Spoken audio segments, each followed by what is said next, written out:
आप घर में तो सबको तीज त्योहार पर रुपए देते हैं और मंथली पॉकेट मनी भी देते हैं, लेकिन मैं तो आपकी पत्नी हूं, मुझे नहीं देते।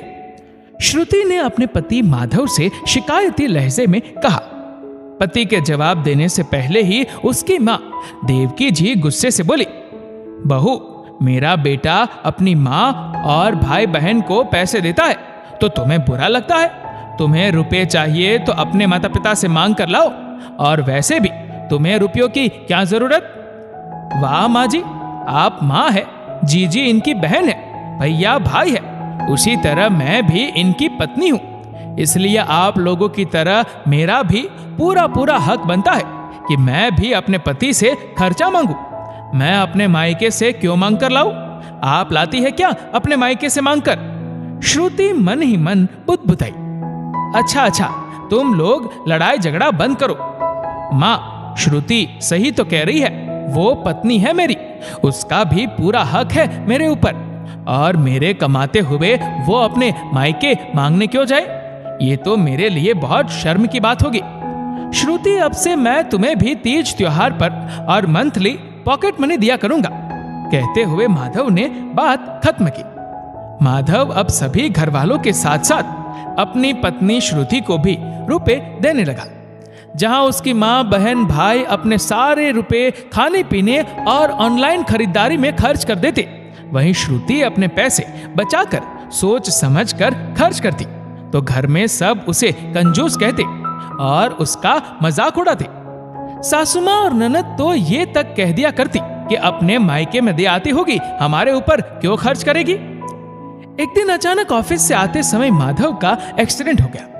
आनन फानन में उसे अस्पताल लेकर गए। उसे बहुत ज्यादा चोट आई थी, खून बहुत ज्यादा बह गया था।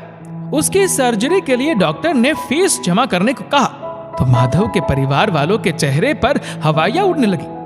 तभी श्रुति ने अपने कार्ड से अस्पताल का बिल जमा कर दिया और माधव के लिए ब्लड का इंतजाम करने चली गई। इधर सब सोचने में लगे थे कि श्रुति के पास इतने रुपए कहां से आए?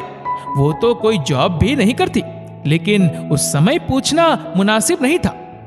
माधव की सर्जरी हो गई, उसे होश आया तो सब उससे मिलने गए। तो उसका सबसे पहला सवाल यही था कि आप लोगों ने अस्पताल का बिल कैसे जमा किया? मैं तो बेहोश पड़ा था, मेरे अलावा तो इस घर का कोई सदस्य नौकरी भी नहीं करता। अचानक से आई इस मुसीबत में आप लोगों की मदद किसने की? माधव ने धीमी आवाज में पूछा। तुम परेशान मत हो, अस्पताल का बिल श्रुति ने जमा किया है। देवकी जी बेटे का सर सहलाते हुए बोली। श्रुति, तुमने कहां से जमा किया? क्या तुमने अपने मायके वालों से रुपए लिए? माधव ने परेशान होते हुए पूछा। माधव, ये आपके दिए हुए पैसे हैं जिन्हें मैं हमेशा बचाकर रखती थी। मेरी सारी जरूरतें तो आप पूरी करते थे, फिर मैं फिजूल में उन्हें क्यों खर्च करती? मैं अपने सारे पैसे बैंक में जमा कर देती थी। मैंने हमेशा अपनी माँ को देखा है, वो हमेशा हर मौके पर पापा से रुपए जरूर लेती थी और पापा भी उन्हें कभी मना नहीं करते थे। जब भी घर में ऐसी कोई जरूरत अचानक आ जाती तो माँ की बचत ही काम आती। पापा को भी माँ पर पूरा भरोसा रहता था कि घर में किसी के पास रुपए हो या ना हो, लेकिन माँ के पास रुपए जरूर होंगे। मैंने भी उनसे ऐसे ही बचत करना सीखा, इसलिए हर समय आपसे मंथली खर्च और तीज त्योहार पर रुपए मांगते रहती थी। आज वही रुपए इकट्ठे होकर 1 लाख रुपए हो गए थे। आज अगर ये रुपए नहीं होते तो मैं क्या करती? कहते कहते श्रुति सिसकने लगी। बहू, जिस घर में तुम्हारे जैसी सुघड़ समझदार गृहिणी होगी, वहां कभी कुछ नहीं बिगड़ सकता। माधव तो हम सभी को बराबर पैसे देता था, लेकिन हम लोगों ने कभी बचत करने के बारे में सोचा ही नहीं। सब पैसे अपने ऐशो आराम पर खर्च कर देते थे।